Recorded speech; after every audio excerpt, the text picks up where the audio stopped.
Hi friends, welcome to Praveen sir classes. మొదటిసారి మన YouTube ఛానల్ని చూస్తున్న ప్రతి ఒక్క అభ్యర్థి ఇప్పుడే మన ఛానల్ని సబ్స్క్రైబ్ చేయండి. ఈ వీడియో కనుక నచ్చినట్లయితే లైక్ చేయండి. మీ ఫ్రెండ్స్ అందరికీ పోటీ పరీక్షలకు ప్రిపేర్ అవుతున్న ప్రతి ఒక్క ఆస్పిరెంట్కి ఈ వీడియో లింక్ని షేర్ చేయండి.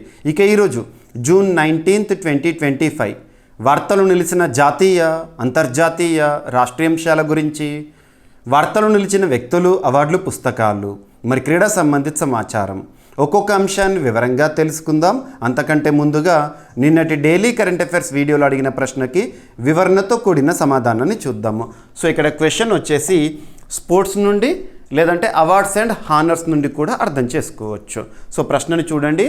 2025 సంవత్సరానికి గాను ఐసీసీ ప్రకటించిన హాల్ ఆఫ్ ఫేమ్ జాబితాలో మొత్తం ఎంతమంది చోటు పొందారు? ఇండక్టీస్ ఎంతమంది? వారి పేర్లు మరియు వారి దేశం ఏంటి? మరి ఈ సంవత్సరానికి గాను ప్రకటించిన జాబితాలో భారతదేశం నుండి ఎవరు చోటు పొందారు? ఇక్కడ ఫస్ట్ థింగ్ చూడండి, ఐసీసీ అంటున్నాను, ఇంటర్నేషనల్ క్రికెట్ కౌన్సిల్. ఐసీసీ అంతర్జాతీయ స్థాయిలో క్రికెట్ క్రీడను నిర్వహిస్తుంది, నియంత్రిస్తుంది. ఐసీసీ ఈ సంస్థ 1909 సంవత్సరంలో ఏర్పాటైంది. ప్రస్తుతం దీని యొక్క హెడ్ క్వార్టర్ వచ్చేసి దుబాయ్ కేంద్రంగా పనిచేస్తుంది. ఐసీసీకి చీఫ్గా, చైర్మన్గా ఎవరు విధులు నిర్వర్తిస్తున్నారంటే జై షా గారు, మన భారతీయుడు. ఐసీసీ చరిత్రలోనే అత్యంత పిన్న వయసులో చైర్పర్సన్గా విధులు నిర్వర్తిస్తున్న వ్యక్తిగా రికార్డులకు ఎక్కారు, గుర్తుంచుకోండి. ఇక లాస్ట్ వీక్ మనం ఈ టాపిక్ని డిస్కస్ చేసాము, హాల్ ఆఫ్ ఫేమ్ గురించి. హాల్ ఆఫ్ ఫేమ్ అంటే ఏమర్థం చేసుకోవచ్చు మనము? హాల్ ఆఫ్ ఫేమ్ అంటే కేవలం క్రికెట్గానే కాదు, వివిధ రంగాలకి సంబంధించి. ఉదాహరణకు తీసుకుంటే మనం డబ్ల్యూడబ్ల్యూఈ హాల్ ఆఫ్ ఫేమ్ అని వింటూ ఉంటాం ఎక్కువగా. రెజ్లింగ్కి సంబంధించి కానివ్వండి, ఫుట్బాల్కి సంబంధించి కానివ్వండి, టెన్నిస్కి సంబంధించి కానివ్వండి, అలా ఏదైనా ఒక రంగంలో చిరస్థాయిలో నిలిచిపోయే వ్యక్తులను హాల్ ఆఫ్ ఫేమ్లో ఇండక్టీస్గా చేర్చడం జరుగుతుంది. ఆ కన్సర్న్ విభాగానికి సంబంధించి ఎవరైతే అంతర్జాతీయ స్థాయిలో పనిచేస్తారో వారు. ఇక్కడ అబ్జర్వ్ చేస్తే క్రికెట్కి సంబంధించి కాబట్టి ఐసీసీ వారు ప్రకటిస్తున్న హాల్ ఆఫ్ ఫేమ్.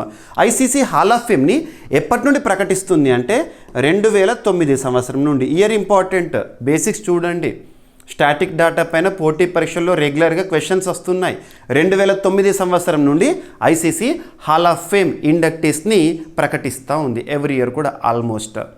మరి ఈ సంవత్సరానికి గాను ప్రకటించిన ఐసీసీ హాల్ ఆఫ్ ఫేమ్ జాబితాలో మొత్తం ఎంతమంది చోటు పొందారంటే 7. ఆ 7 పేర్లు గుర్తుంచుకోండి.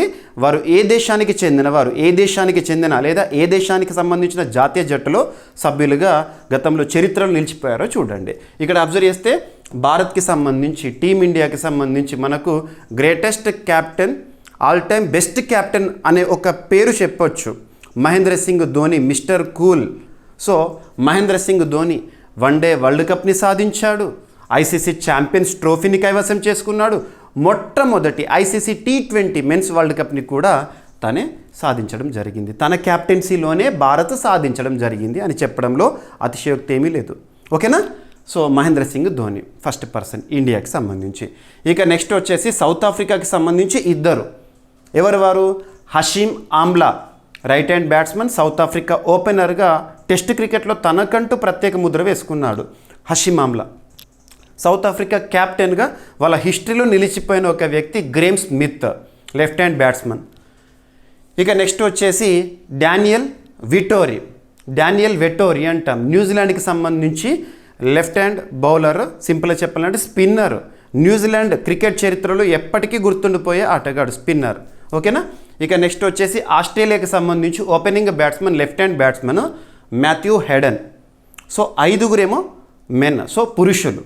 ఇక 2 విమెన్. ఏ దేశాలకు సంబంధించి అంటే పాకిస్తాన్కి సంబంధించి సనామీర్ మరియు ఇంగ్లాండ్కి సంబంధించి సారా టేలర్. పేర్లు గుర్తుంచుకోండి. మొత్తం 7 పేర్లు. ఎట్ ద సేమ్ టైం వారి కన్సర్న్ కంట్రీ ఏంటి, వారు ఏ దేశానికి చెందినవారో చూడండి. ఇక భారతదేశం నుండి ఇప్పటి వరకు ఐసీసీ హాల్ ఆఫ్ ఫేమ్లో 11 మంది చోటు పొందారు, ఇంక్లూడింగ్ ధోని, మహేంద్ర సింగ్ ధోనితో కలుపుకొని ఐసీసీ హాల్ ఆఫ్ ఫేమ్లో ఇప్పటివరకు 11 మంది చోటు పొందారు. వాళ్ళ పేర్లేంటని కూడా ఎగ్జామినేషన్లో క్వశ్చన్ అడగవచ్చు. ఒకసారి చూడండి. Sunil Gavaskar, Bishan Singh Bedi, Kapil Dev, Anil Kumble, Rahul Dravid, Sachin Tendulkar, Vinoo Mankad, Diana Edulji, Virender Sehwag and Neetu David, MS Dhoni. MS Dhoni is 11th person ఆ 2025 హాల్ ఆఫ్ ఫేమ్ ఇండక్టీస్లో ఒకరు. ఇక క్రికెట్ చరిత్రలో చిరస్థాయిలో ఉండిపోయేవారు అన్నట్టు వీరు. ఎప్పటికీ భవిష్యత్తులో కూడా నెక్స్ట్ జనరేషన్ కూడా వీళ్ళను ప్రత్యేకంగా చూస్తుంది. సో ఆ చరిత్రలో వాళ్ళ ఇంపాక్ట్ అనేది కనబడడం జరిగింది.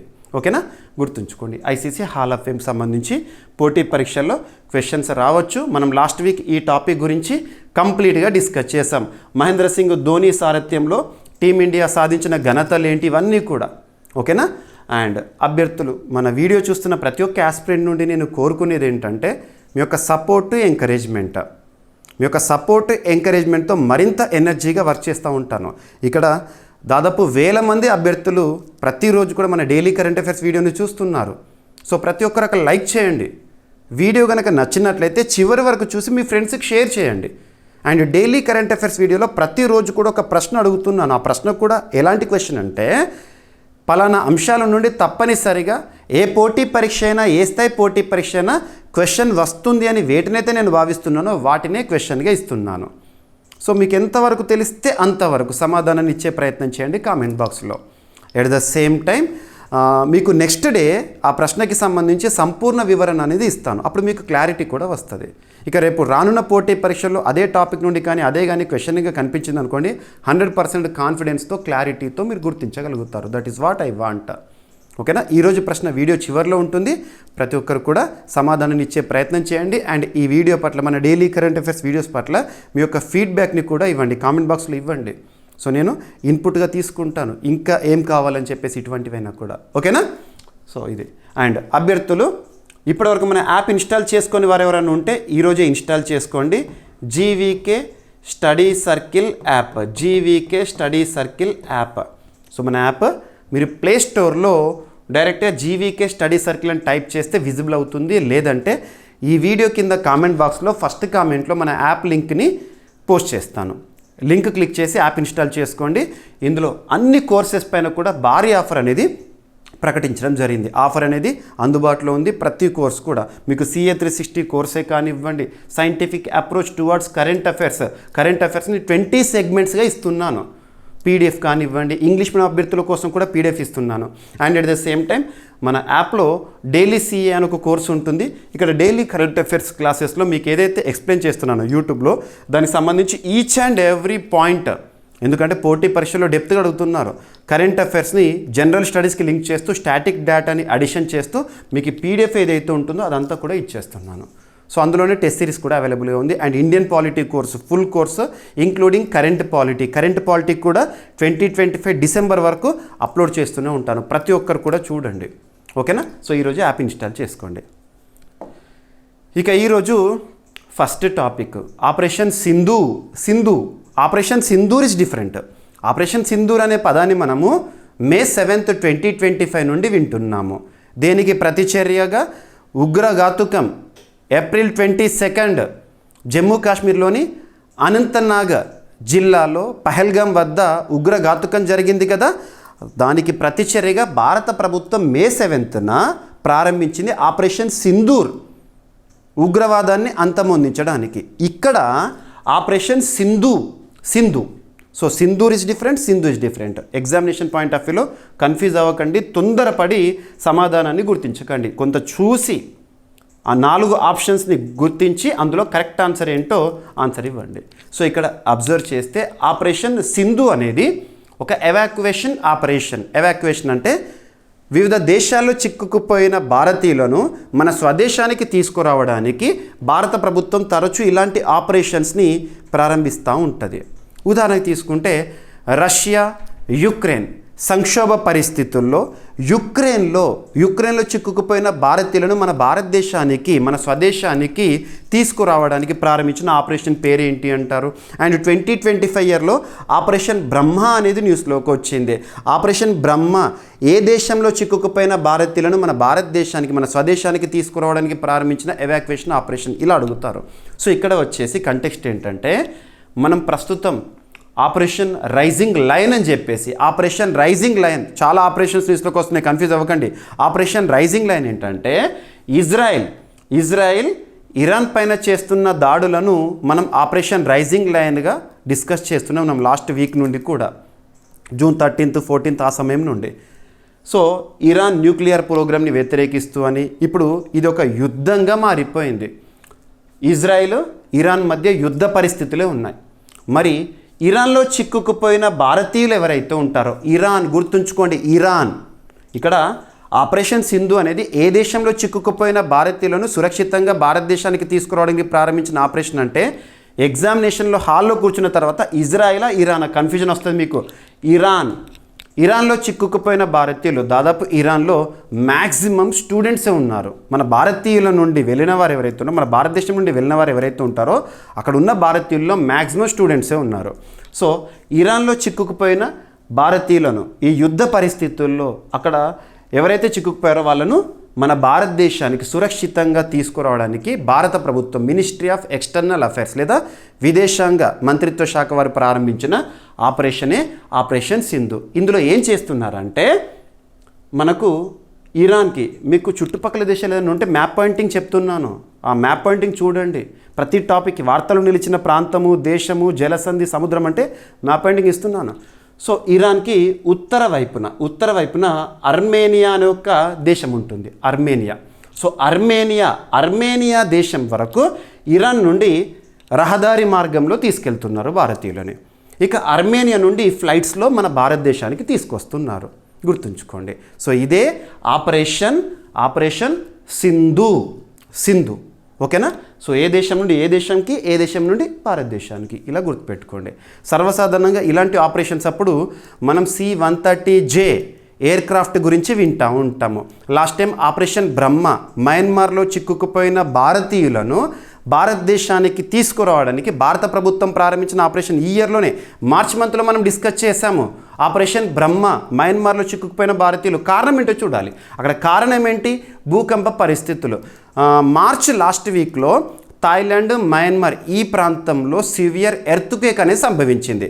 అక్కడ మన సరిహద్దు దేశమైన మయన్మార్లో చిక్కుకుపోయిన భారతీయులను భారతదేశానికి తీసుకురావడానికి విమానాల ద్వారా C-130J ఎయిర్ క్రాఫ్ట్ల ద్వారా తీసుకొచ్చాము. సో అది ఆపరేషన్ బ్రహ్మ. ఇలాంటివి చూడండి.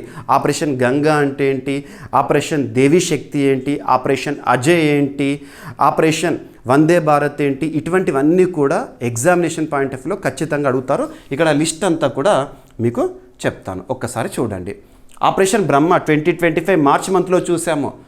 మయన్మార్ దేశంలో చిక్కుకుపోయిన భారతీయులను భారతదేశానికి సురక్షితంగా తీసుకురావడానికి ప్రారంభించిన ఆపరేషనే ఆపరేషన్ బ్రహ్మ. సో కారణం ఏంటి? సివియర్ ఎర్త్క్వేక్, భూకంపం. మయన్మార్, థాయిలాండ్ దేశాలను అతలాకుతలం చేసింది భూకంపం. ఆ పరిస్థితుల్లో మార్చ్ 2025. ఇక ఆపరేషన్ సద్భావన. సో ఆపరేషన్ సద్భావన 2024 ఇయర్ ప్రభావిత దేశాలకు సాయం. ఏ ప్రభావిత దేశాలకు? So Yagi cyclone impacted countries ఏవైతే ఉంటాయో ఆ దేశాలకు సాయం అందించడానికి ప్రారంభించిన ఒక ఆపరేషనే ఆపరేషన్ సద్భావన. ఇక ఆపరేషన్ ఇంద్రావతి 2024 ఇయర్లో హైతీ నుండి డొమినిక్ రిపబ్లిక్. సో ఇక్కడ అబ్జర్వ్ చేస్తే ఈ దేశాలు చిక్కుకుపోయిన భారతీయులను మన భారతదేశానికి తీసుకురావడానికి ప్రారంభించిన ఒక ఎవాక్యుయేషన్ ఆపరేషనే ఆపరేషన్ ఇంద్రావతి 2024 హైతీలో అంతర్గత ఘర్షణల పరిస్థితుల్లో. ఇక ఆపరేషన్ అజయ్, ఇజ్రాయెల్లో చిక్కుకుపోయిన భారతీయులను మన భారతదేశానికి తీసుకురావడానికి ప్రారంభించడానికి ఉద్దేశించబడిన ఆపరేషన్ హమాస్ దాడుల కారణంగా ఇజ్రాయెల్ నుండి. ఇది ఇజ్రాయెల్, గుర్తుంచుకోండి. ఇక్కడ మీరు లింక్ చేసుకోవచ్చు. Operation Ajay 2023 Israel. ఇప్పుడు ఆపరేషన్ సింధు ఏమో ఇరాన్. ఆపరేషన్ కరుణ 2023 ఇయర్ మయన్మార్లో చిక్కుకుపోయిన భారతీయులను భారతదేశానికి తీసుకురావడానికి ప్రారంభించిన ఆపరేషన్. ఇక్కడ అబ్జర్వ్ చేస్తే ప్రభావం అసలు ఏంటి కారణం అంటే Mocha cyclone effect. Operation Kaveri 2023 year Sudan. So ఏ దేశం నుండి? సూడాన్ నుండి. ప్రభుత్వ పారామిలిటరీ ఘర్షణ పరిస్థితుల్లో సూడాన్లో చిక్కుకుపోయిన భారతీయులను మన భారతదేశానికి తీసుకురావడానికి ప్రారంభించిన ఆపరేషన్. ఆపరేషన్ దోస్త్ 2023 ఇయర్. సో తుర్కియే, సిరియా ఆ ప్రాంతంలో సివియర్ ఎర్త్క్వేక్ అనేది సంభవించింది కదా, అప్పుడు ప్రారంభించిన ఆపరేషన్ భూకంపం కారణము. సో 2022 ఇయర్లో ఆపరేషన్ గంగా, యుక్రెయిన్లో చిక్కుకుపోయిన భారతీయులను మన భారతదేశానికి తీసుకురావడానికి ప్రారంభించిన ఆపరేషన్. కారణం ఏంటి? రష్యా యుక్రెయిన్ పైన దాడిని ప్రారంభించింది కదా 2022 ఫిబ్రవరి మంత్లో. అప్పుడు ఇక ఆపరేషన్ దేవిశక్తి 2021 ఇయర్స్ కూడా గుర్తుంచుకోండి. సో ఆఫ్ఘనిస్తాన్లో చిక్కుకుపోయిన భారతీయులను, అంటే తాలిబాన్ల హస్తగతమైన ఆఫ్ఘనిస్తాన్లో చిక్కుకుపోయిన భారతీయులను భారతదేశానికి తీసుకురావడానికి ప్రారంభించిన operation. And operation Vande Bharat, operation సముద్ర సేతు. కరోనా ప్రభావం అనేది ప్రపంచవ్యాప్తంగా చూపించింది. అలా కరోనా ప్రభావిత దేశాల్లో చిక్కుకుపోయిన భారతీయులను విమానాల ద్వారా మన దేశానికి తీసుకురావడానికి ప్రారంభించిన ఆపరేషన్ ఏమో వందే భారత్.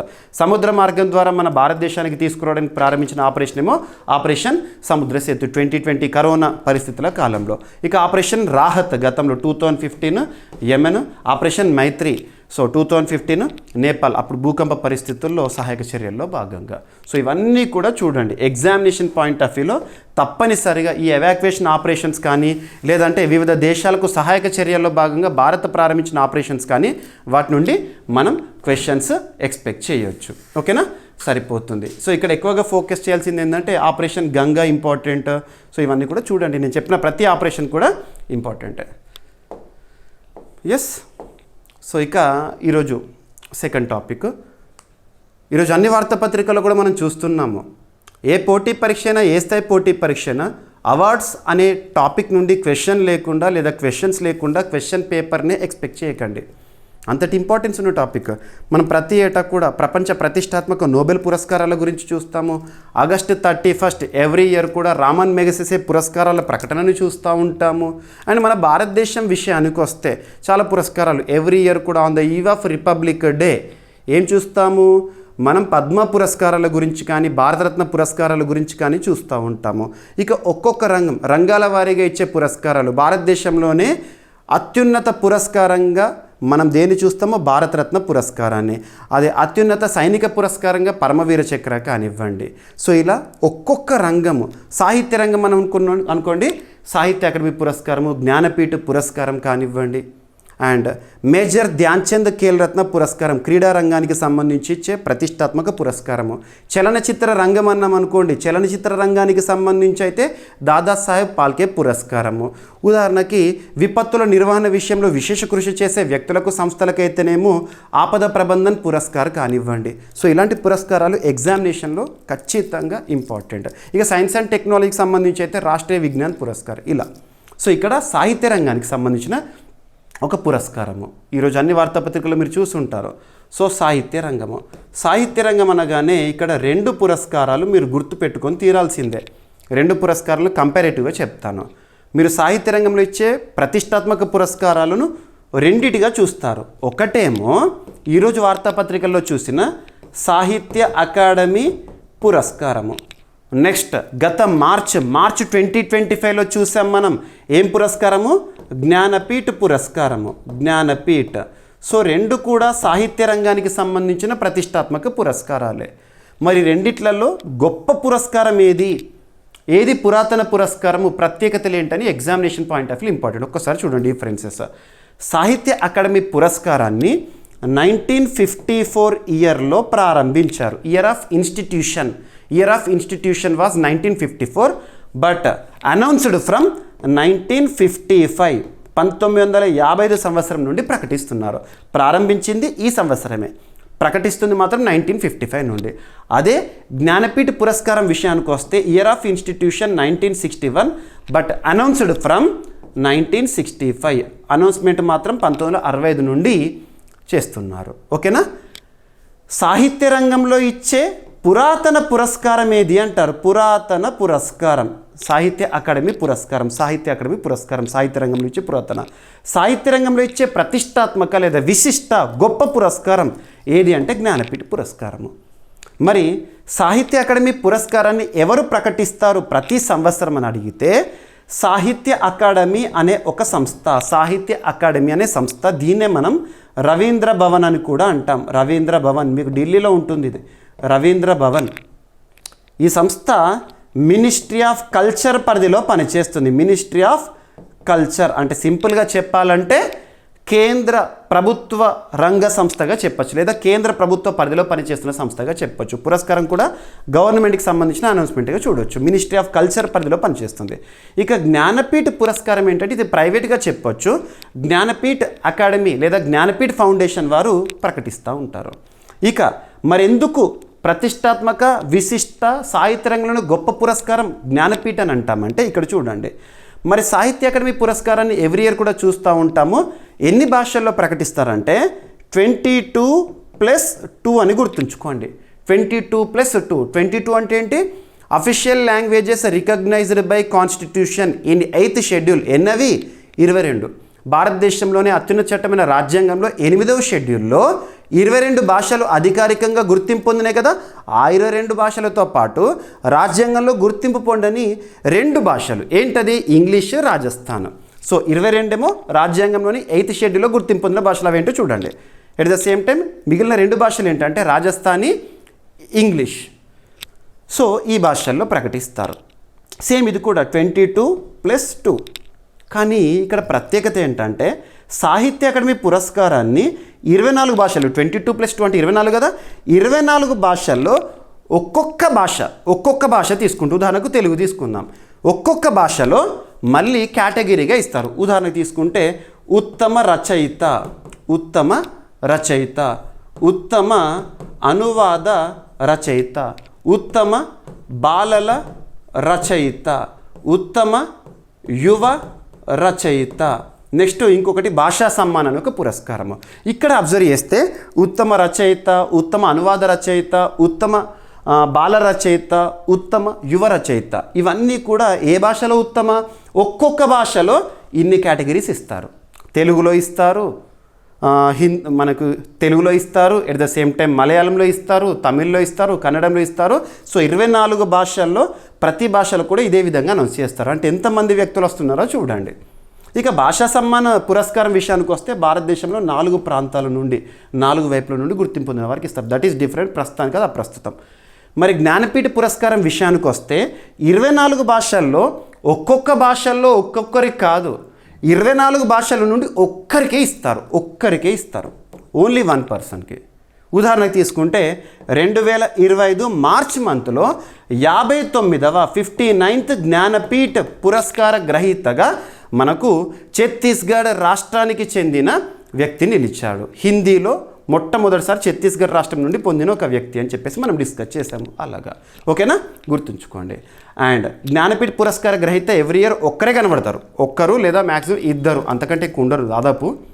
సో ఇక్కడ చూస్తే మాత్రము ఒక్కొక్క భాషలో ఇన్ని కేటగిరీస్గా ఇస్తారు. అండ్ ప్రైజ్ మనీ విషయానికి వస్తే కూడా అలాగే ఉంటుంది. ఉత్తమ రచయితకి ₹1,00,000 ఇస్తారు, ఉత్తమ అనువాద రచయితకి ₹1,00,000 ఇస్తారు, ఉత్తమ బాలల రచయితకి ₹50,000 ఇస్తారు, ఉత్తమ యువ రచయితకి ₹50,000 ఇస్తారు. ఉత్తమ బాలల రచయిత అంటే ఏదో చిన్నపిల్లలు రాస్తారు కదా వాళ్ళకి ఇచ్చేది కాదు, చిన్నపిల్లలపై, వాళ్ళ సమస్యలపై, వారి అంశాలపై రాసే రచయితలకు ఇచ్చేది బాలల రచయిత, ఉత్తమ బాలల రచయిత. చిన్నపిల్లలకి ఇచ్చేది కాదు, గుర్తుంచుకోండి. ఇక ఉత్తమ యువ రచయిత అంటే ఏంటంటే చాలామంది ఏమనుకుంటారంటే జీవితంలో రాసిన మొట్టమొదటి కథకి కానీ నవలకు కానీ ఇస్తారనుకుంటారు, కానీ కాదు. ఉత్తమ యువ రచయితగా పురస్కార గ్రహీతగా నిలవాలంటే కండిషన్ ఏంటంటే ఆ పర్సన్, ఆ రచయిత 35 ఏళ్ళు లేదా 35 సంవత్సరాల లోపు ఉండాలి, సరిపోతుంది. ఓకేనా. సో ఇలా అదే మనకు జ్ఞానపీఠ పురస్కార గ్రహీత విషయానికి వస్తే ఎలా ఇస్తారంటే ఒకే రచయిత ఉంటారు కదా, ₹11,00,000 నగదు మరియు వాగ్దేవి కాంస్య విగ్రహం ఇలా ఇచ్చేసి సత్కరిస్తారు. అందుకే ఇది ప్రతిష్టాత్మకం, విశేషం, విశిష్టం. ఓకేనా ఇలా. సో మరి ఇప్పుడు సాహిత్య అకాడమీ పురస్కారాల ప్రకటన అనేది June 18, 2025 నిన్నటి రోజున మనం చూసాము. సాహిత్య అకాడమీ వెబ్సైట్లో మీరు చూడండి, ఆ వెబ్సైట్లో అందరి పేర్లు ఉంటాయి. అందరి పేర్లు ఎగ్జామినేషన్ పాయింట్ ఆఫ్ వ్యూలో మనల్ని అడగరు, మనకు తెలుగుకి సంబంధించిన వాళ్ళపైనే ఫోకస్ చేయండి, సరిపోతుంది. అండ్ ఇక్కడ కూడా అన్ని కేటగిరీల్లో ఇవ్వలేదు. ఉత్తమ రచయిత, ఉత్తమ అనువాద రచయితల్ని అనౌన్స్ చేయలేదు. నిన్నటి రోజున ఉత్తమ బాలల రచయితల్ని అండ్ ఉత్తమ యువ రచయితల్ని అనౌన్స్ చేశారు, వాళ్ళ పేర్లను మనం అబ్జర్వ్ చేస్తే. ఇక తెలుగులో అబ్జర్వ్ చేస్తే 2 పుస్తకాలు అవి ఏంటో చెప్తాను. సో సాహిత్య అకాడమీ యువ పురస్కార్ అంటే ఉత్తమ యువ రచయిత తెలుగు నుండి ఎవరు వచ్చారంటే ప్రసాద్ సూరి గారు తను రాసిన నవల ఏంటంటే మై రావణ, తెలుగు నుండి. ఇక మిగతా 23 ఇక్కడ ఇచ్చారు. యాక్చువల్గా 24లో అనౌన్స్ చేయాలి. డోగ్రీ భాష ఏదైతే ఉంటుందో డోగ్రీ భాషకి సంబంధించి మాత్రం అనౌన్స్ చేయలేదు. ఎగ్జామ్లో అడగవచ్చు. 23 మాత్రమే అనౌన్స్ చేశారు. 23 భాషల్లో మాత్రమే యువ రచయితలని, బెస్ట్ ఆథర్స్ని అనౌన్స్ చేశారు. ఏ భాషలో అనౌన్స్ చేయలేదు, అది ఇక్కడ odd men out. So Dogri భాషని మినహాయిస్తే, అది డోగ్రీ భాష కూడా కలిపితే 24 ఏది, కాబట్టి ఇక్కడ 23 మాత్రమే అనౌన్స్ చేశారు. తెలుగులో ఎవరైనా అంటారు. సో ప్రసాద్ సూరి గారు ఉత్తమ యువ రచయిత, అంటే తన వయసు 35 ఏళ్ల లోపు ఉందని అర్థం చేసుకోవచ్చు సింపుల్గా. ఇక సాహిత్య అకాడమీ బాల సాహిత్య పురస్కార్ లేదంటే ఉత్తమ బాలల రచయిత అంటాం కదా. సో తెలుగులో ఎవరికి వచ్చింది అంటే కబుర్ల దేవత, కబుర్లు చెప్పే దేవత అని గుర్తుంచుకోండి. ఒక మంచి కథకి గాను రచయిత వచ్చేసి గంగిశెట్టి శివకుమార్ గారికి రావడం జరిగింది. 24 భాషల్లో కూడా ఉత్తమ బాల సాహిత్య పురస్కారాన్ని ఇవ్వడం జరిగింది. సో ఇక్కడ చూడండి. సో కబుర్ల దేవత పుస్తకం యొక్క కవర్ పేజ్, మీకు నేను ప్రతిసారి ఏ పుస్తకం గురించి చెప్పినా కూడా కవర్ పేజ్ చూడాలి అని చెప్తున్నాను. సో కవర్ పేజ్, సో బాలల రచయిత ఎవరు, గంగిశెట్టి శివకుమార్ గారికి వచ్చింది కవర్ పేజ్ పైన. బాగుంటుంది కథలు చదవండి. అండ్ నెక్స్ట్ వచ్చేసేసి మైరావణ యువ రచయితకు వచ్చింది కదా. సో ప్రసాద్ సూరి గారికి రావడం జరిగింది. సో ఈ రెండు కూడా కవర్ పేజెస్ ఎనఫ్. ఓకేనా. సో ఈ విధంగా ఏ పోటీ పరీక్షకైనా కూడా ఒక టాపిక్ని చదివేటప్పుడు అది ఏ టాపిక్ అయినా మీకు ఇంత డెప్త్గానే ఇస్తున్నాను. ఈ కంటెంట్ మొత్తం కూడా నేను ఎక్స్ప్లెయిన్ చేసేది ఏదైతే ఉన్నదో అదంతా కూడా మీకు నేను స్క్రిప్ట్ రూపంలో ఇస్తున్నాను. సో క్లాస్ విన్న తర్వాత మళ్ళీ స్క్రిప్ట్ని చూడండి, సరిపోతుంది. ఇక రానున్న ఏ పోటీ పరీక్షను కూడా ఒక్క మార్క్ కూడా మిస్ అవ్వకూడదు. అది కరెంట్ అఫైర్స్ పాయింట్ ఆఫ్ వ్యూలో కానివ్వండి, జిఎస్ పాయింట్ ఆఫ్ వ్యూలో మ్యాక్సిమం స్కోరింగ్ చేసే విధంగా మీకు ఇక్కడ అదనపు సమాచారాన్ని కూడా ఇస్తున్నాను. మీరు పీడిఎఫ్ చూడండి, శాంపుల్ పీడిఎఫ్ కూడా అవైలబుల్ ఉంది యాప్లో. ఓకేనా. కేంద్ర సాహిత్య అకాడమీ 2025 సంవత్సరానికి గాను బాల సాహిత్య యువ పురస్కారాలను ప్రకటించింది. సో తెలుగులో వీళ్ళ పేర్లు గుర్తుంచుకోండి ఎనఫ్. ఓకేనా. ఈ ప్రతిష్టాత్మక పురస్కారాలను మొత్తం 24 భాషల్లో ఉత్తమ రచనలకు ఎంపిక చేశారు. అయితే డోగ్రీ భాషలో ఈ ఏడాది యువ పురస్కారం అనేది ప్రకటించబడలేదు. అందువల్ల 23 భాషల్లో మాత్రమే యువ పురస్కారాలను ప్రకటించారు. సాహిత్య అకాడమీకి ప్రస్తుతం అధ్యక్షులుగా ఉన్న మాధవ్ కౌశిక్ గారి అధ్యక్షతన ఎగ్జిక్యూటివ్ బోర్డు సమావేశంలో ఎంపికలు ఏవైతే ఉన్నాయో జరిగినాయి అంట. ఓకేనా. సో ఇదంతా కూడా సాహిత్య అకాడమీ ఎప్పుడు స్థాపించబడింది, 1954 మార్చ్ 12 రవీంద్ర భవన్ అంటాము. ఎస్. సో వారిచ్చే యువ పురస్కారం 35 ఇయర్స్ లోపు. బాల సాహిత్యం ఈరోజు న్యూస్లోకి వచ్చింది కాబట్టి బాల సాహిత్య రచయితలకు. అండ్ రాజ్యాంగం ఏ షెడ్యూల్లో, 8వ షెడ్యూల్లో భాషలను గుర్తించింది, అధికారిక భాషలు రాజ్యాంగం నుంచి గుర్తింపు పొందినాయి. అండ్ యువ పురస్కారం ఏ సంవత్సరం నుండి ప్రారంభించారంటే 2011లో మొదటిసారి ఇస్తున్నారు. యువ పురస్కారం అనేది మధ్యలో వచ్చింది 2011. ఇలా చూడండి. సో పురస్కార గ్రహీతకు నగదు ఎంత ఎనఫ్. సో ఇందాక మీకు చెప్పాను కదా 59th జ్ఞానపీఠ పురస్కార గ్రహీత ఎవరని చెప్పేసి వినోద్ కుమార్ శుక్లా గారు 59వ జ్ఞానపీఠ పురస్కార గ్రహీత. జ్ఞానపీఠ అంటే ఒక్కరు లేదా ఇద్దరు లేదంటే మ్యాక్సిమం ఇక ముగ్గురు ఉంటారు. లాస్ట్ టైం 58th జ్ఞానపీఠ పురస్కార గ్రహీతలుగా ఇద్దరు ఉండే. సో ఈ సంవత్సరం మనకు అనౌన్స్మెంట్లో 2025 మార్చ్లో 2024 ఇయర్కి గాను ప్రకటించబడ్డారు. ఛత్తీస్గఢ్ రాష్ట్రానికి సంబంధించి వినోద్ కుమార్ శుక్లా ఏ భాషలో అంటారు, హిందీ భాషలో 59వ జ్ఞానపీఠ పురస్కార గ్రహీత ఎనఫ్. ఆల్రెడీ ఈ టాపిక్ని మనము ఎక్స్ప్లెయిన్ చేసుకోవడం జరిగింది. ఇక నెక్స్ట్ సూచి, వార్తలు నిలిచిన సూచీలకు సంబంధించి కానీ, నివేదికలకు సంబంధించి కానీ, ర్యాంకింగ్స్కి సంబంధించి కానీ పోటీ పరీక్షల్లో రెగ్యులర్గా క్వశ్చన్స్ వస్తున్నాయి. ఇక్కడ అబ్జర్వ్ చేస్తే ఏదైనా ఒక సూచి గురించి డిస్కస్ చేసేటప్పుడు ఆ సూచి పేరేంటి, ఆ సూచికి సంబంధించి విడుదల చేసే సంస్థ ఏంటి, ఆ సంస్థ యొక్క ప్రధాన కేంద్రం ఇక్కడ ఎనఫ్. సో ఇక్కడ అబ్జర్వ్ చేస్తే గ్లోబల్ లివబిలిటీ ఇండెక్స్ నివాస యోగ్యమైన ప్రాంతాలకి సంబంధించిన ఒక జాబితా లేదా ర్యాంకింగ్స్. మరొకసారి కోపెన్ హ్యాగన్ ఇక్కడ Denmark. Copenhagen world's most liveable సిటీగా న్యూస్లోకి వచ్చింది. ప్రపంచంలో అత్యంత నివాస యోగ్య నగరంగా మొదటి స్థానంలో మరొకసారి కోపెన్ హ్యాగన్. ప్రతిసారి కూడా వాళ్ళు నిలుస్తున్నారు. ఓకేనా. విడుదల చేసిన సంస్థ ఎకనామిస్ట్ ఇంటెలిజెన్స్ యూనిట్. ఈ సంస్థ యొక్క ప్రధాన కేంద్రం ఇక్కడ లండన్ కేంద్రంగా పనిచేస్తుంది. సో రీసెంట్గా ఆ ర్యాంకింగ్స్ని రిలీజ్ చేశారు. టాప్ పొజిషన్లో ఎవరున్నారంటే కోపెన్ హ్యాగన్ డెన్మార్క్. సో ప్రపంచంలో అత్యంత నివాసయోగ్య నగరంగా. ఇక వియన్నా ఆస్ట్రియా, వియన్నా నగరం మనకు చాలా సంస్థలకి ప్రధాన కేంద్రంగా డిస్కస్ చేశాము. ఇక్కడ ఉదాహరణకు తీసుకుంటే రీసెంట్గా international atomic energy agency Vienna కేంద్రంగా పనిచేస్తుంది అని చెప్పాను. And United nations office on drugs related ఒక సంస్థ ఉంటుంది, అది కూడా వియన్నా కేంద్రంగా. చూడండి, ఏదైనా వచ్చినప్పుడు మన మైండ్లో స్ట్రైక్ అవ్వాలి. జ్యూరిచ్ స్విట్జర్లాండ్ 3వ స్థానంలో ఉంది. ఇక కోపెన్ హ్యాగన్ సమ్మిట్ అంటేనే మనకు ఎక్కువగా ఎన్వైర్న్మెంట్ రిలేటెడ్గా వింటూ ఉంటాము. ఇక తక్కువ నివాస యోగ్య నగరం అంటే లిస్ట్లో లాస్ట్ పొజిషన్లో ఎవరున్నారట అంటే డమాస్కస్, సిరియా అంటేనే ఎప్పుడు అల్లకల్లోల పరిస్థితుల్లో. ఇక భారతదేశంలో టాప్ 10లో ఏ ఒక్క నగరం కూడా ఈ జాబితాలో చోటు పొందలేదు, టాప్ 10లో లేవంట. ఓకేనా. ఇక మొత్తం 173 నగరాలకు ర్యాంకింగ్స్ ఇచ్చారు ప్రపంచవ్యాప్తంగా. 30 రకాల నాణ్యతాత్మక మరియు పరిణామాత్మక సూచికల ఆధారంగా ఈ ర్యాంకులను నిర్ణయించారు. ఉదాహరణకు తీసుకుంటే అందులో ప్రధాన విభాగాలు ఏమేమి చూసారంటే, ఒకటి స్థిరత్వం, స్టెబిలిటీ, ఆ సిటీలో స్టెబిలిటీ అనేది ఉంటుందా, ఆరోగ్య సంరక్షణ ఎలా ఉంది, సంస్కృతి పర్యావరణ పరిస్థితులు ఎలా ఉన్నాయి, విద్య ఏ విధంగా ఉంది, మౌలిక సదుపాయాలు, ఇన్ఫ్రాస్ట్రక్చర్ ఆ సిటీలో ఎలా ఉంది, ఇలాంటి అంశాల ఆధారంగా. ఓకేనా. సో ఎకనామిస్ట్ ఇంటెలిజెన్స్ యూనిట్ అనే సంస్థ లండన్ కేంద్రంగా పనిచేస్తుంది. 1946లో ఏర్పాటైంది. ఎనఫ్, సరిపోతుంది. ఇక నెక్స్ట్, వార్తల్లో నిలుస్తున్న సదస్సులు, సమావేశాలు వెరీ వెరీ ఇంపార్టెంట్. కొన్ని టాపిక్స్ని మనం నేర్చుకునేటప్పుడు ఆ టాపిక్కి సంబంధించి కొన్ని ఇంగ్లీష్లోనే లేదా ఏ భాషలో ఉంటే అదే భాషలో చూడాలి. ఉదాహరణకి బుక్స్ అండ్ ఆథర్స్ కానివ్వండి, లేదంటే డేస్ అండ్ థీమ్స్కి సంబంధించి కానివ్వండి, లేదంటే సమ్మిట్స్, కాన్ఫరెన్సెస్ వాటికి సంబంధించిన థీమ్ని చదివేటప్పుడు కానివ్వండి, లేదా సూపర్లేటివ్ కరెంట్ అఫైర్స్ని మనం నేర్చుకునేటప్పుడు ఆ సూపర్లేటివ్ వర్డ్ గురించి కానివ్వండి, ఏ లాంగ్వేజ్లో ఉంటే అదే లాంగ్వేజ్లో చూడాలి. మోస్ట్ ప్రాబబ్లీ ఇంగ్లీష్లో ఉంటాయి. సో ఇక్కడ అబ్జర్వ్ చేస్తే ఏదైనా ఒక సదస్సు గురించి నేర్చుకునేటప్పుడు ఆ సదస్సు యొక్క పేరేంటి, ఆ సదస్సును ఎవరు నిర్వహిస్తున్నారు, ఎక్కడ, లొకేషన్, ఎప్పుడు, ప్రత్యేకత, థీమ్, ఈ పాయింట్స్ కవర్ అయితే సరిపోతుంది. సో ఇక్కడ సదస్సు యొక్క పేరేంటి అంటే UN climate change conference. Climate change, వాతావరణ మార్పు పైన పరిస్థితులను అధ్యయనం చేయడానికి ప్రత్యేకంగా ఒక సదస్సు అనేది బాన్ వేదికగా జూన్ 16న ప్రారంభమైంది. జూన్ 26 వరకు జరుగుతుంది, ప్రస్తుతం జరుగుతుంది. ఈ సదస్సు మొత్తం పూర్తయిన తర్వాత ఇందులో తీసుకున్న నిర్ణయాలు ఏంటో కూడా మీకు మళ్ళీ నేను చెప్పాలి.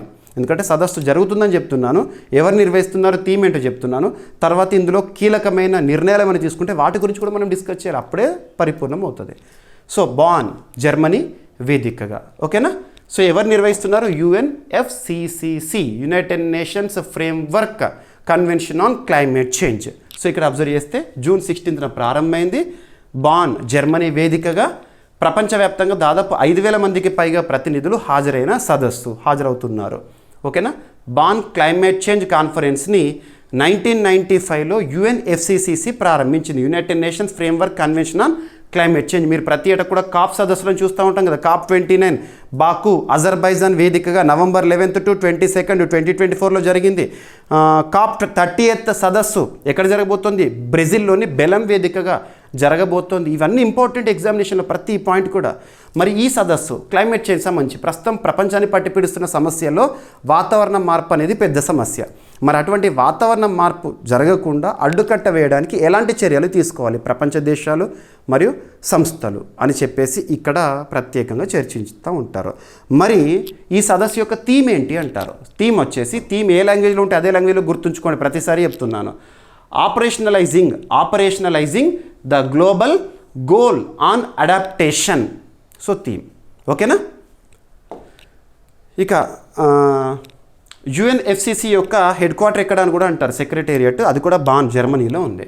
సో కాప్ సదస్సులకు సన్నిధత కోసం ఈ సమావేశం అనేది జరుగుతుంది. COP 30కి సన్నద్ధత కోసం ఆల్రెడీ COP 29లో తీసుకున్న నిర్ణయాలు ఏవైతే ఉంటే అవి ఎట్లా ఉన్నాయి వాటి గురించి. ఓకేనా. ప్యారిస్ ఒప్పందం సహా గత ఒప్పందాలను సమీక్ష చేస్తూ ఉంటారు. సో గతంలో తీసుకున్న నిర్ణయాల అమలు పరిస్థితులను సమీక్షించడము. ఇక ప్యారిస్ ఒప్పందం అంటే మనకేంటిది, మనకి సింపుల్గా చెప్పాలంటే 2015 సంవత్సరము. సో ప్రపంచ గ్లోబల్ వార్మింగ్ ఏదైతే ఉంటుందో దానిపైన ప్రత్యేకంగా కట్టడి చర్యలు. ఓకేనా. IPCC, inter governmental panel on climate change ఇచ్చే శాస్త్రీయ నివేదికల ఆధారంగా విధాన రూపకల్పనలతో చర్చలను జరుపుతారంట. ఆర్థిక సాంకేతిక సహకారము. ఓకేనా, సరిపోతుంది. ఇక కొన్ని basics. United Nations framework convention on climate change 1992లో ఎర్త్ సమ్మిట్లో రియో డి జనీరోలో బ్రెజిల్లో ఏర్పాటైంది ఇది UNFCCC అనేది. సో 1994 మార్చి 21 నుండి అమల్లోకి వచ్చింది. ఈ UNFCCC యొక్క ఉద్దేశం, పర్పస్ ఏంటంటే గ్లోబల్ వార్మింగ్, వాతావరణ మార్పులను తగ్గించడము. ఓకేనా. IPCC, inter governmental panel on climate change ఏమో 1988లో ఏర్పాటైంది. వాతావరణ మార్పులపై శాస్త్రీయ అధ్యయనాలను నిర్వహించి ప్రపంచానికి నివేదికలు అందజేయడం. ఈ సంస్థకి 2007లో నోబెల్ శాంతి పురస్కారం వచ్చింది. కామన్గా సంస్థలకి నోబెల్ పురస్కారం అంటే ఏ కేటగిరీలో వస్తుంది, శాంతి రంగంలో వస్తుంది. ఇక ప్యారిస్ ఒప్పందం 2015 డిసెంబర్లో ప్యారిస్లో COP 21 ఎగ్జామ్లు అడుగుతారు. ప్యారిస్ ఒప్పందం అనేది ఏ కాప్ సదస్సులో జరిగిందంటే COP21. గుర్తుంచుకోండి, ఇక్కడ అంతా ఈజీగానే ఉంటుంది. ఎగ్జామినేషన్ హాల్లో కూర్చున్న తర్వాత కన్ఫ్యూజన్ వస్తుంది, సమాధానాన్ని కరెక్ట్గా గుర్తించలేని పరిస్థితిలో ఉండొచ్చు. కాబట్టి ఇప్పుడే జాగ్రత్తగా చూడండి. మరి ఈ ప్యారిస్ ఒప్పందం అనేది ఎప్పటి నుండి అమల్లోకి వచ్చింది అంటారు. So 2016 November 4th. మీకు ఇంత సమాచారం ఇస్తున్నాను చూడండి. అటు జీకే పాయింట్స్ కవర్ అయిపోతున్నాయి, జనరల్ స్టడీస్కి లింక్ చేస్తున్నాను. ఈరోజు వార్తల్లో నిలిచిన అంశం ఏంటి, దాని యొక్క బేసిక్స్ ఏంటి, 100% మీకు సమాచారం ఇచ్చే ప్రయత్నం చేస్తున్నాను. సో ఈ విధంగానే చదవండి. సో ప్యారిస్ ఒప్పందం లక్ష్యం ఏంటి, ఎనఫ్. ఇక ఇండోనేషియా అనగానే తరచూ ఏ టాపిక్స్తో న్యూస్లోకి వస్తుంది, తరచూ ఏదో ఒక అగ్నిపర్వతం బద్దలవ్వడము, లేదంటే ఎర్త్ క్వేక్, సీస్మిక్ వేవ్స్ కానివ్వండి, లేదా సునామీ సంబంధిత అంశాలు కానివ్వండి, ఏదో ఒక విపత్తుతో వార్తల్లోకి వస్తుంది. సో నిన్నటి రోజున లెవటోబి లకీ అనే ఒక అగ్నిపర్వతం మరొకసారి బద్దలైంది. లెవటోబి లకీ ఇటీవల తరచూ బద్దలవుతూ చుట్టుపక్కల ప్రాంతాలకి సమస్యాత్మకంగా మారి వార్తల్లోకి వచ్చిన లెవటోబి లకీ అనే ఒక వాల్కెనో ఏ దేశంలో ఉంది, ఇండోనేషియా అంటేనే group of islands. It is an ఆర్చిపెలాగో, group of islands. వాతావరణ మార్పుల వల్ల ఇండోనేషియా తీవ్ర ప్రభావానికి గురవుతోంది. ఇండోనేషియా రాజధాని జకర్తా కదా, ప్రస్తుతం పాపం వాళ్ళ రాజధాని అనేది ముంపుకు గురవుతోంది, సముద్ర మట్టం అవుతుంది, సముద్రంలో మునిగిపోతుంది. ఇటువంటి పరిస్థితుల్లో ఇండోనేషియా ఏం చేస్తుందంటే వాళ్ళ రాజధాని పై ప్రాంతంలో ఉన్న ఒక ప్రాంతానికి తరలిస్తుంది. దాని పేరు నుసంతరా. గుర్తుంచుకోండి, ఇటీవల చాలా రాజధానుల మార్పులతో న్యూస్లోకి వచ్చినాయి. ఉదాహరణకి సంక్షోభ పరిస్థితిలో ఉన్న ఇరాన్ యొక్క రాజధాని ఏదైతే ఉంటుందో టెహ్రాన్ ఉంది కదా, దాన్ని మ్యాక్రాన్కి తరలిస్తున్నామని ప్రకటించిన ఇటువంటివి. ఓకేనా. సో ఇండోనేషియాలో ఇక్కడ అగ్నిపర్వతం, ఇది నిన్నటి పీకే మీకు పేపర్లో వచ్చింది. సో అగ్నిపర్వతం బద్దలైతే ఇంత దారుణంగా ఉంటుంది. దీనివల్ల ఏమైందంటే నిన్న ఒక ఎయిర్ ఇండియా ఫ్లైట్, రీసెంట్గా ఎయిర్ ఇండియా ఫ్లైటే కదా మనకు ప్లేన్ క్రాష్ జూన్ 12 రోజున జరిగింది అహ్మదాబాద్ మేఘ్నానగర్ వద్ద. 241 మంది ప్రాణాలు బలి తీసుకున్న ఫ్లైట్. సో ఎయిర్ ఇండియా విమానం అటువైపు వెళ్ళేది ఏదైతే ఉంటుందో ఈ అగ్నిపర్వత విస్ఫోటనం కారణంగా తిరిగి మళ్ళీ వెనక్కి వచ్చేసేసింది. సో ఇదొకటి. ఇక ఇండోనేషియా అంటే మనకు పసిఫిక్ రింగ్ ఆఫ్ ఫైర్ ప్రాంతంలోని ఒక దేశం. పసిఫిక్ రింగ్ ఆఫ్ ఫైర్ అంటే అక్కడ ఎక్కువగా సునామీ కానివ్వండి, అగ్నిపర్వతాలు కనుగొనడం కానివ్వండి, భూకంపాలు కానీ సంభవిస్తూ ఉంటాయి. ఓకేనా. ఎస్, లెవటోబి లకీ అగ్నిపర్వతం. గతంలో ఇండోనేషియాలో మౌంట్ సెమురు, సినబంగ్, ఇలి లెవటోలాక్ ఇటువంటి అగ్నిపర్వతాల గురించి మనం చూస్తున్నాం. టోబా అగ్నిపర్వతం, ఇవన్నీ కూడా లింక్ చేసుకోండి. ఓకేనా. ఇక పసిఫిక్ రింగ్ ఆఫ్ ఫైర్ ప్రాంతంలో ఉంది ఇది ఇండోనేషియా. ప్రపంచంలోనే అత్యధిక అగ్నిపర్వతాలు ఉన్న దేశం, యాక్టివ్ వల్కనోస్, క్రియాశీలక అగ్నిపర్వతాలు ఉన్న దేశం ఏదంటే ఇండోనేషియా. దాదాపు 130 అండ్ అబోవ్. ఇండోనేషియా రాజధాని ప్రస్తుతానికి జకర్తా, కరెన్సీ వచ్చేసి రూపియా. ఇండోనేషియా ప్రత్యేకత, రీసెంట్గా మన గణతంత్ర దినోత్సవ వేడుకలకు ముఖ్య అతిథిగా ఇండోనేషియా అధ్యక్షులు రావడం జరిగింది, Prabowo Subianto. And Pacific ring of fire అంటే ఏంటి, జాగ్రఫీలు ఇది ఇంపార్టెంట్, లింక్ చేస్తున్నాను. ప్రపంచంలోని 75% అగ్నిపర్వతాలు ఈ ప్రాంతంలోనే ఉంటాయి. భూకంపాలు, అగ్నిపర్వత విస్ఫోటనాలకు అత్యంత ప్రమాదకరమైన ప్రాంతం అది. ఇండోనేషియా, జపాన్, ఫిలిప్పీన్స్, చిలీ వంటి దేశాలు ఈ పసిఫిక్ రింగ్ ఆఫ్ ఫైర్ ప్రాంతంలో కనబడుతూ ఉంటాయి. ఇక నెక్స్ట్ జీడిపికి సంబంధించి గ్రాస్ డొమెస్టిక్ ప్రోడక్ట్, స్థూల దేశీయోత్పత్తి అంటాం. It is the final value of all the goods and services that are produced within the boundaries of the particular place or country or the state for the given financial year. ఒక ఆర్థిక సంవత్సర కాలంలో ఒక దేశ లేదా ఒక ప్రాంత లేదా ఒక రాష్ట్ర సరిహద్దు లోపల ఉత్పత్తి అయ్యే అంతిమ వస్తు సేవలనే ఆ దేశ జీడిపిగా చూస్తాము. ఇక్కడ అబ్జర్వ్ చేస్తే జీడిపి వృద్ధి రేటును ఇక్రా అనే సంస్థ, మన భారతదేశంలోని హర్యానా గురుగ్రామ్ వేదికగా పనిచేస్తున్న ఇక్రా సంస్థ ఒక ఎస్టిమేట్స్ని రిలీజ్ చేస్తూ న్యూస్లోకి వచ్చింది. అది ఎంత అంటారు, ప్రస్తుత ఆర్థిక సంవత్సరం అంటే 2025 ఏప్రిల్ 1 నుండి 2026 మార్చ్ 31 వరకు మన వాస్తవ జీడిపి వృద్ధి రేటు 6.2% ఉంటుందని ఇక్రా సంస్థ అంచనా వేయడం జరిగింది. గుర్తుంచుకోండి, ఇక్రా సంస్థ. ఓకేనా. ఇక్రా గురుగ్రామ్ హర్యానా కేంద్రంగా పనిచేస్తుంది. ఓకేనా. ఇండియా క్రెడిట్ రేటింగ్ ఏజెన్సీ అంటాం సింపుల్గా. మరి ఇటీవల చాలాసార్లు ఈ స్లైడ్ చూపించాను. ఇది భారతదేశం యొక్క వృద్ధి రేటును ఏ అంతర్జాతీయ సంస్థలు మరియు భారతదేశానికి సంబంధించి ఏ సంస్థలు ఏ విధంగా అంచనా వేస్తున్నాయి ప్రస్తుత ఆర్థిక సంవత్సరం అని. సో ఆర్బీఐ వచ్చేసి 6.5%. గుర్తుంచుకోండి, ఇది ఫిచ్ రేటింగ్ ఏజెన్సీ 6.4% అంటున్నారు ప్రస్తుత ఆర్థిక సంవత్సరంలో. Organisation for economic cooperation and development 6.4%. And S&P global ratings వారు 6.3%. వరల్డ్ బ్యాంక్ వారు 6.3%. Moody's rating agency 6.3%. IMF international monetary fund 6.2%. ఓకేనా. ఇక ఒక ఒప్పందం అనేది న్యూస్లోకి వచ్చింది, ఒక ట్రైపార్టైల్ ఒప్పందం. సో త్రైపాక్షిక అంటే 3 పార్టీలు అంటే ముగ్గురు మధ్య కుదిరిన ఒప్పందం. ఎవరికి సంబంధించి అంటే దివ్యాంగుల సాధికారత, దివ్యాంగుల సంక్షేమంలో భాగంగా. దివ్యాంగులు అనాలి పదం, దివ్యాంగులు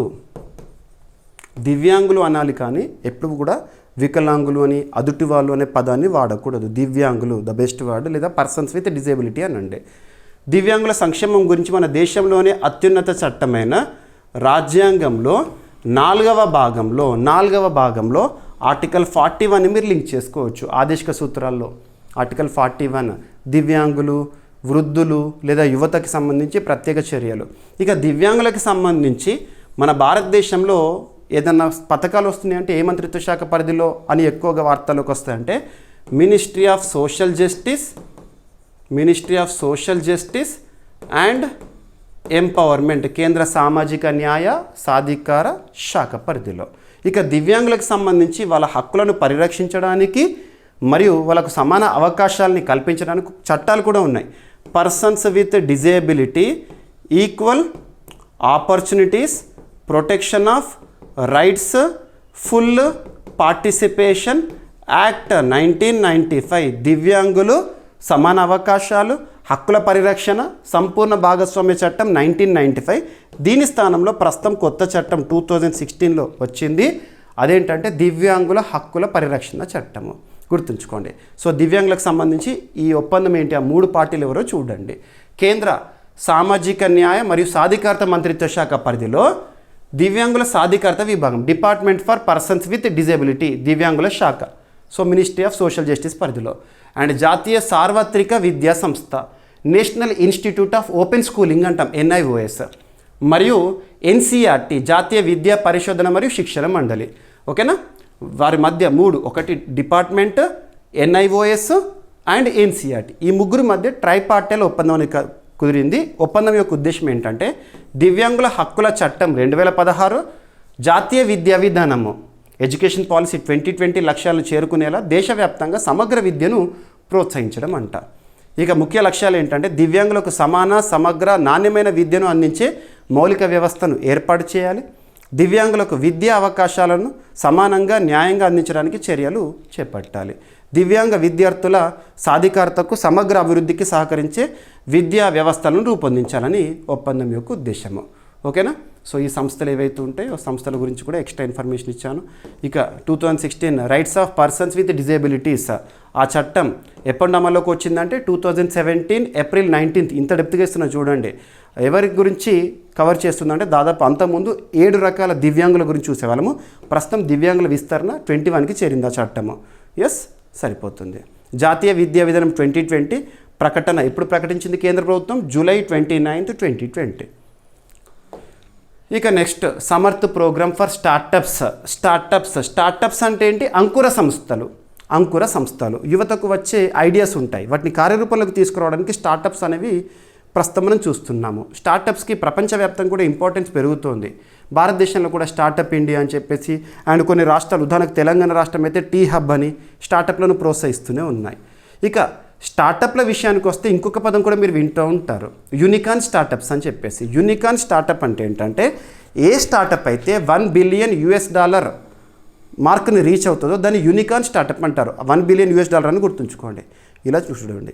సో ఇక్కడ అబ్జర్వ్ చేస్తే స్టార్టప్స్ కోసము ఏ స్టార్టప్స్ ఇవి కూడా టెలికామ్. సో టెలికామ్ రంగంలో పనిచేసే స్టార్టప్స్ ఉంటాయి కదా, ఒక్కొక్క రంగంలో ఉంటాయి. స్పేస్ స్టార్టప్స్, ఇన్స్పేస్ వారు సహకారం ఇస్తున్నారు, స్పేస్ స్టార్టప్స్ అని, టెలికామ్ రంగం అని చెప్పేసి. సో టెలికామ్ రంగంలో పనిచేసే స్టార్టప్ల కోసము రీసెంట్గా సమర్థ్ అనే ఒక ప్రోగ్రామ్ని సిడాట్ వారు ప్రారంభించారు. సో సిడాట్ అంటే ఏంటి అని అడుగుతారు. Centre for development of telematics. C DOT వారు ICT, ఇన్ఫర్మేషన్ కమ్యూనికేషన్ టెక్నాలజీ రంగాల్లో స్టార్టప్లను ప్రోత్సహించేందుకు సమర్థ్ అనే ప్రోగ్రామ్ని ప్రారంభించారు. ఈ కార్యక్రమం ద్వారా కొత్త వినూత్న వ్యాపార నమూనాలను ప్రోత్సహించి అవసరమైన వనరులు, మార్గదర్శకత్వాన్ని అందజేయడము. సో ఉద్దేశం ఏంటంటే telecom, cyber security, 5G, 6G టెక్నాలజీలు, కృత్రిమ మేధ లేదా ఆర్టిఫిషియల్ ఇంటెలిజెన్స్ ప్రస్తుతం ప్రపంచాన్ని నడిపిస్తుంది, మరియు ఇంటర్నెట్ ఆఫ్ థింగ్స్, క్వాంటమ్ టెక్నాలజీల్లో స్టార్టప్లను ప్రోత్సహించడము. దేశీయంగా టెలికాం రంగంలో ఆత్మనిర్భరత, స్వావలంబనను సాధించడం అంట. గుర్తుంచుకోండి, సరిపోతుంది. ఓకేనా. ఎస్, ఇంకా మీకు ఎక్స్ట్రా ఇన్ఫర్మేషన్ ఇచ్చాను, జీకే పాయింట్స్లో కవర్ అవుతాయి అని చెప్పేసి. CDOT అంటే ఏంటి? Centre for development of telematics, కేంద్ర టెలికాం శాఖ ఆధ్వర్యంలో ప్రారంభమైంది. 1984లో ప్రధాన కార్యాలయం న్యూఢిల్లీ. ఉద్దేశం ఏంటి? టెలికాం ICT రంగంలో స్వదేశీ టెక్నాలజీ అభివృద్ధి R&Dకి ప్రోత్సహిస్తుంది. భారతదేశంలో 5G 6G Bharat 2022 October 1న 5G సేవలను ప్రారంభించింది. ఇక 6G టెక్నాలజీ అభివృద్ధికి Bharat 6G vision document 2030 March 2023లో విడుదలైంది. సో చూడండి, ఈ పాయింట్ పైన ఎగ్జామినేషన్లో డైరెక్ట్ క్వశ్చన్ పడవచ్చు. మీరు అనుకుంటారు 2023 ఎక్కడ కవర్ అవుతుంది? సైన్స్ అండ్ టెక్నాలజీలో కవర్ అవుతుందా, లేదా ఏ సబ్జెక్ట్లో కవర్ అవుతుంది, పథకాల్లో కవర్ అవుతుందా అని. సో ఇక్కడ మన కరెంట్ అఫైర్స్లో ఇలాంటివన్నీ కూడా కవర్ అవుతాయి. ఓకేనా? చూడండి, సో క్వాంటమ్ టెక్నాలజీ అభివృద్ధి. నేషనల్ క్వాంటమ్ మిషన్ ద్వారా 2023 నుండి 31 మధ్య 6,003 కోట్ల రూపాయలతో దేశీయంగా క్వాంటమ్ టెక్నాలజీ అభివృద్ధికి కేంద్రం సహకరిస్తోందంట. ఇక నెక్స్ట్, వార్తల్లో నిలుస్తున్న జీవజాతులు లేదా ఫాజిల్స్ కానివ్వండి, ఏదైనా అవశేషాలు ఇటీవల బయటపడ్డ వాటి గురించి మనం చూడాలి. సో ఇక్కడ అబ్జర్వ్ చేస్తే ప్రత్యేకంగా లివ్ ఫాజిల్స్ అనేవి కొన్ని మిలియన్ సంవత్సరాల క్రితం నాటిది, ఎప్పటియో రీసెంట్గా ఫాజిల్స్ అనేవి బయటపడ్డాయి అస్సాంలో. సో దాని పేరేంటంటే నోతోపీజియా ఆకుల శిలాజాలు లేదా నోతోపీజియా లివ్ ఫాజిల్స్. ఇటీవల బయటపడ్డ మిలియన్ల సంవత్సరాల నాటి శిలాజాలు, దాదాపు 24 మిలియన్ ఇయర్స్ బ్యాక్వి అవి. ఓకేనా? అస్సాంలోని మకుమ్ బొగ్గు క్షేత్రంలో బయటపడ్డాయి. ఎవరు దీనిపైన అధ్యయనం చేశారు, ఎవరు కనుగొన్నారంటే బీర్బల్ సాహ్ని పురాజీవ శాస్త్ర సంస్థ, Birbal Sahni institute of palaeo sciences, palaeo హిస్టరీకి సంబంధించి. ఓకేనా? సో ఏ కాలానికి సంబంధించి ఒలిగోసిన్ యుగం చివరి దశ సుమారు 24-23 మిలియన్ సంవత్సరాల క్రితం నాటివంట. ఇది నోతోపీజియా ప్రజాతికి సంబంధించిన అత్యంత పురాతన శిలాజాల రికార్డు. సో బీర్బల్ సాహ్ని పురాజీవ శాస్త్ర సంస్థ 1946లో ఏర్పాటైంది. లక్నో, ఉత్తరప్రదేశ్ కేంద్రంగా పనిచేస్తుంది. సో పురాజీవ శాస్త్రం లేదా పురావస్తు శాస్త్రంలో వారు పరిశోధన నిర్వహిస్తూ ఉంటారు.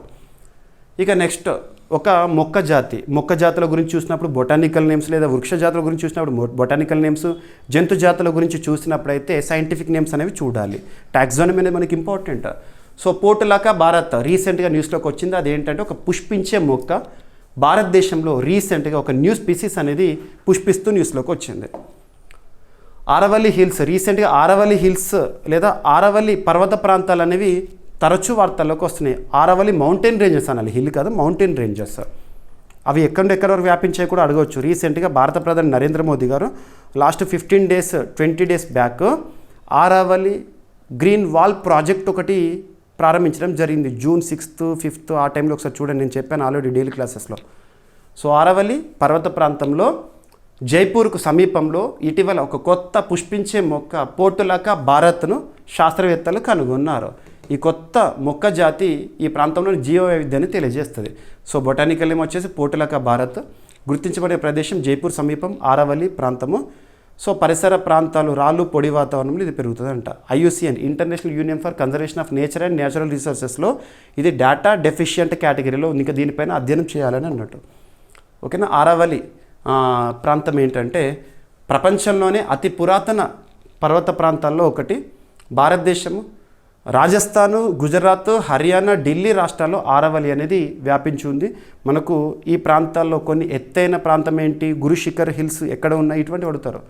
గురుశిఖర్ పీక్ ఇటువంటివి. ఓకేనా? ఎస్, గురుశిఖర్ ఎక్కడంటే రాజస్థాన్లో మౌంట్ అబూ ప్రాంతంలో. మీకు జాగ్రఫీలో మోస్ట్ ఇంపార్టెంట్ బిట్ ఇది. ఆరవల్లిలో హైయెస్ట్ పీక్ ఏదని అడుగుతారు, గురుశిఖర్. చాలాసార్లు అడిగారు జాగ్రఫీలో. ఓకేనా?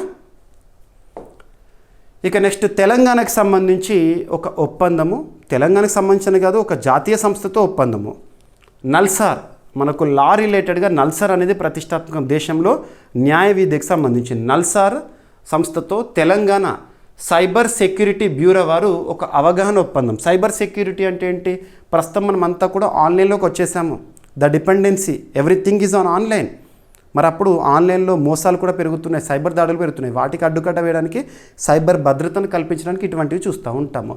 సో ఇక్కడ నల్సార్తో తెలంగాణ సైబర్ సెక్యూరిటీ వారు ఉద్దేశం ఏంటంటే తెలంగాణలో పెరుగుతున్న సైబర్ నేరాలను సమర్థవంతంగా అదుపు చేయడము, సైబర్ చట్టాలపై అవగాహన, విధాన రూపకల్పన, పరిశోధన, సైబర్ ఫోరెన్సిక్ సామర్థ్యాన్ని పెంపొందించడము.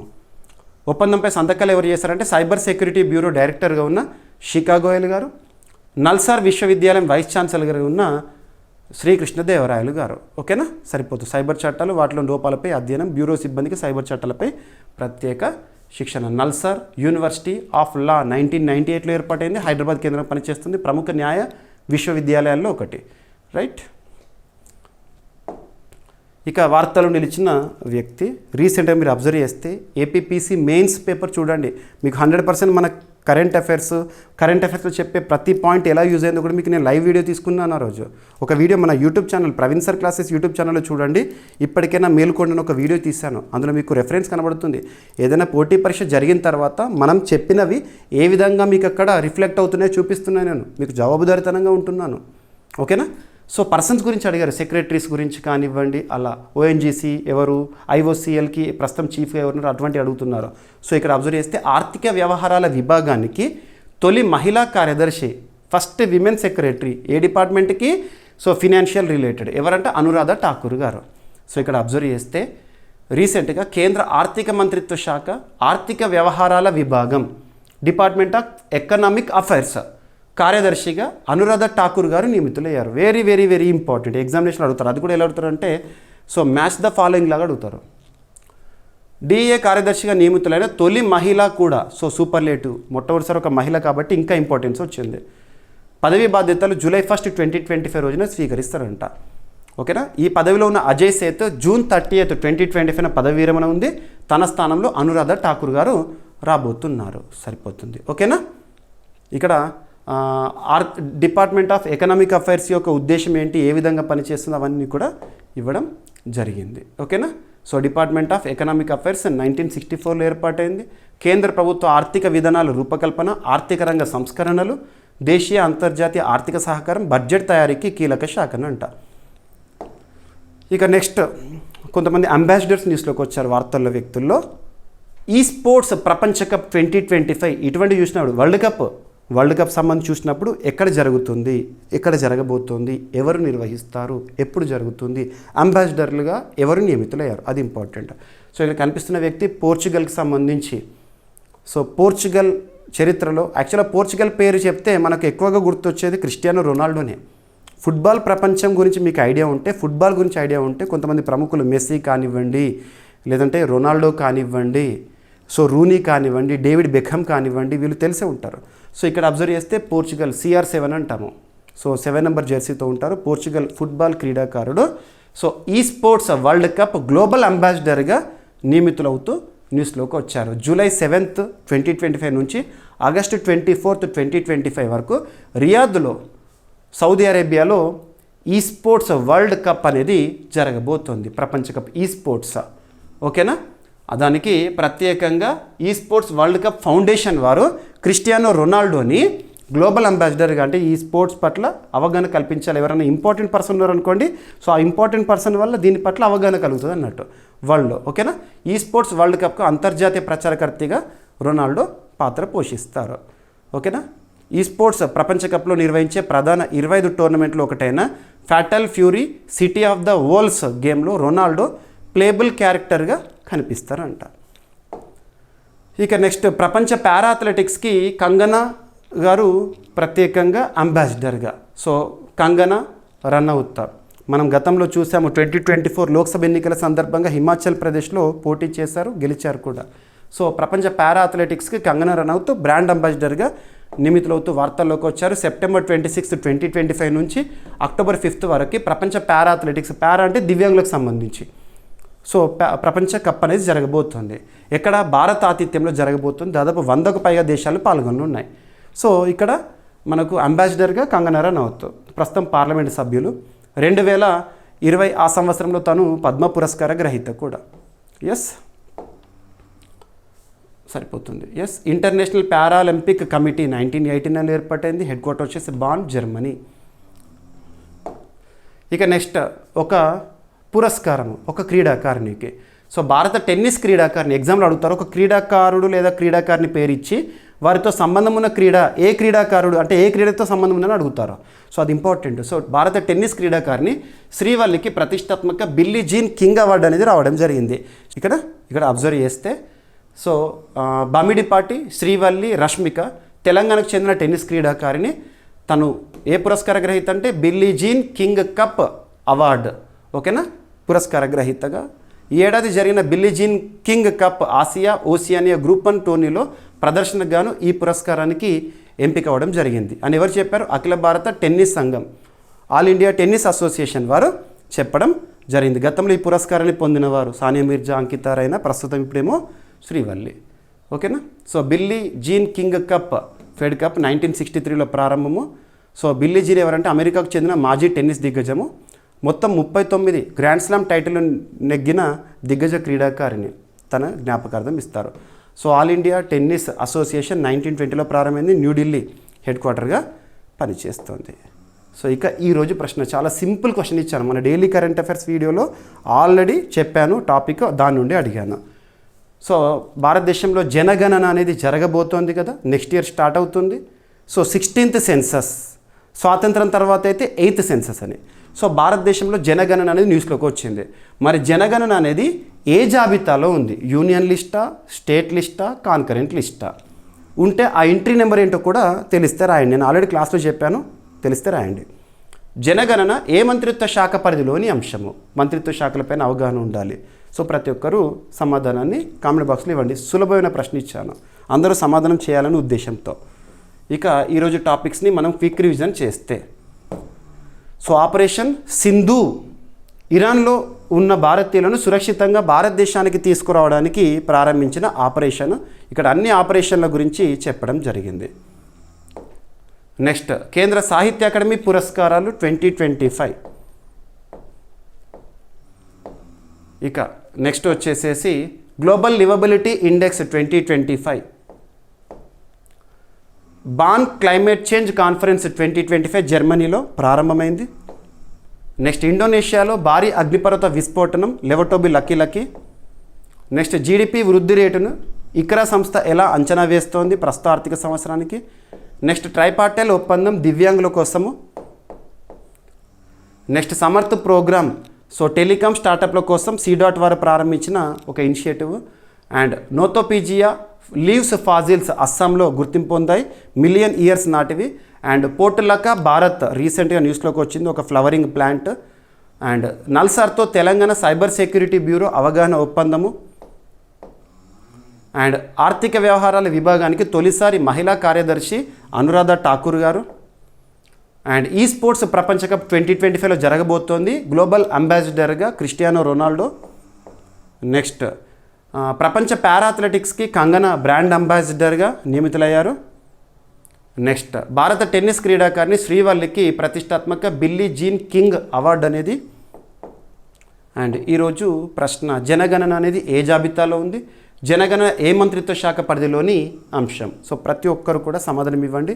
వీడియోని లైక్ చేయండి, మీ ఫ్రెండ్స్ అందరికీ. ఈ వీడియో నచ్చితే మీ ఫ్రెండ్స్ అందరికీ షేర్ చేయండి, కాంపిటేటివ్ ఆస్పిరెంట్స్కి. ఏమైనా మిస్లీనియస్ టాపిక్స్ ఉన్నా నో నీడ్ టు వర్రీ, రేపటి క్లాస్లో జోడించి డిస్కస్ చేస్తాను. మళ్ళీ కలుద్దాం. Thank you.